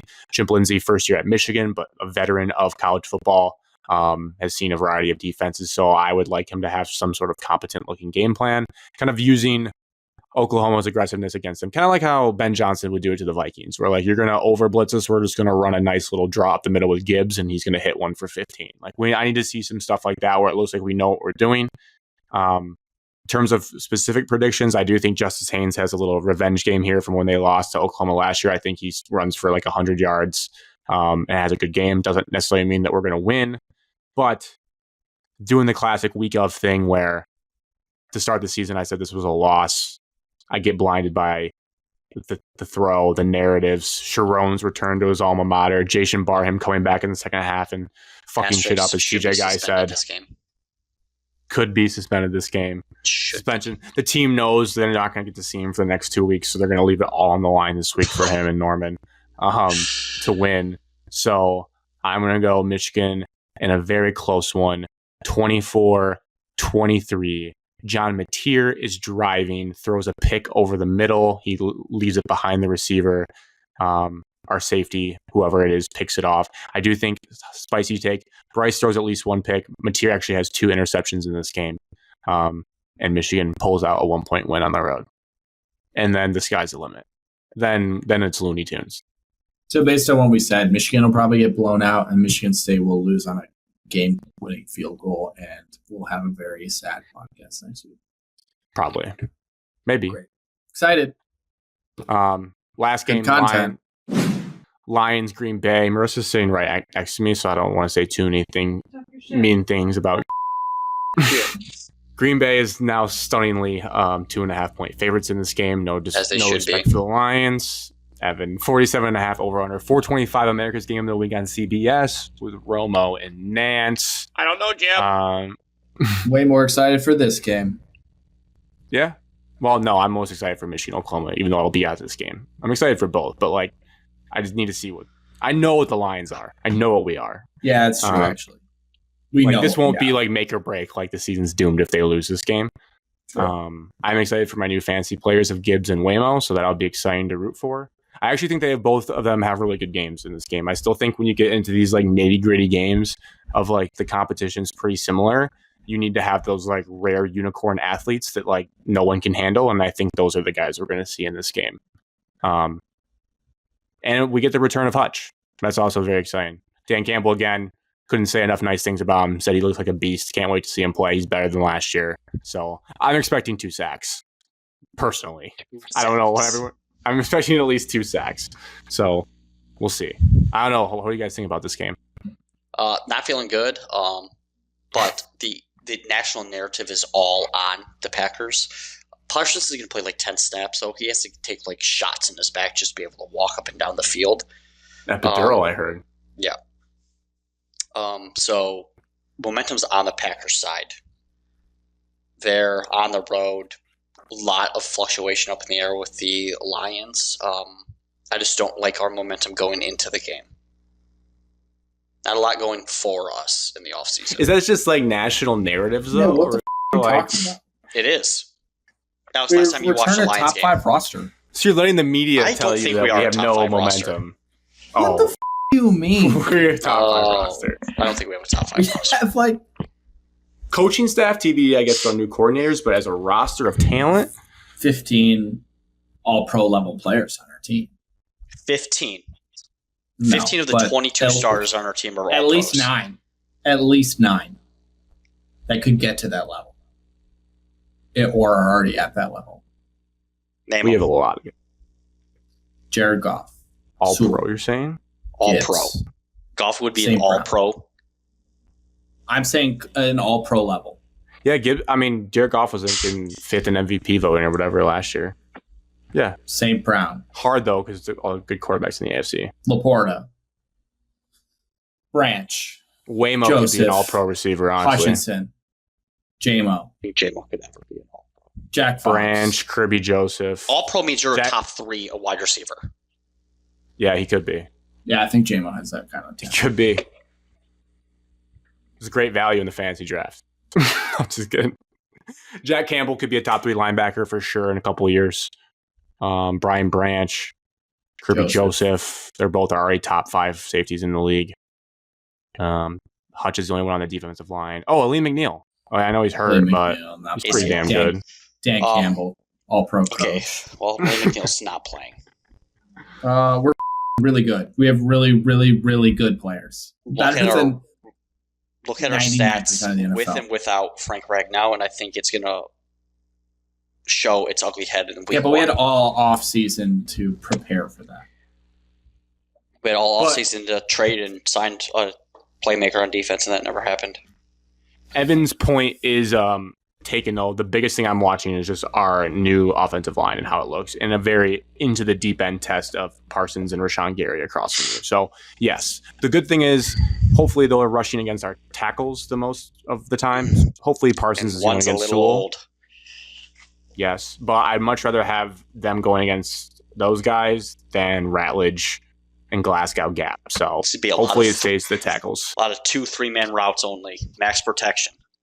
Yeah, and quick hitters with Gibbs. Like when we used to play Ypsilanti, Romano would just run up the middle with our speedsters. Like, just counteract their aggressiveness on the outside, hit them right up the gut. They do have good linebackers, though. Green Bay does have really good linebackers. So it'll be very interesting. Just because we didn't, win the offseason headline race doesn't mean we got worse. I just want to remind. Doesn't mean we got better. Dan Campbell also said this is the best roster we have had since he's been head coach. We cut so many guys because they didn't meet the standard of our team. We had like 50 There's dudes who were like, you're just not good enough to play the for us. fact that all the people we just mentioned are very young players. So there's a chance that all those players just got even better. Oh, they had to have. And they're already really TA has to be better. Really good. He has to be Goff better. is not young. Got better though. Excluding Goff, but he had the best season of his career last year.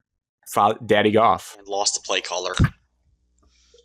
Yeah, Maybe that's it was interesting too. Goff's running that offense. Play calling will be interesting to see. I basically think Jared Goff calls the offense himself. I think you just said that, Alex, but I think he does. Yeah, I did. He checks out of anything he wants. They have like 1,000 kills. They basically call 3 plays, and he's like, this defense will run this one. Yeah, I have full confidence that Goff can run the offense for this team, and that Morton doesn't have to do that much.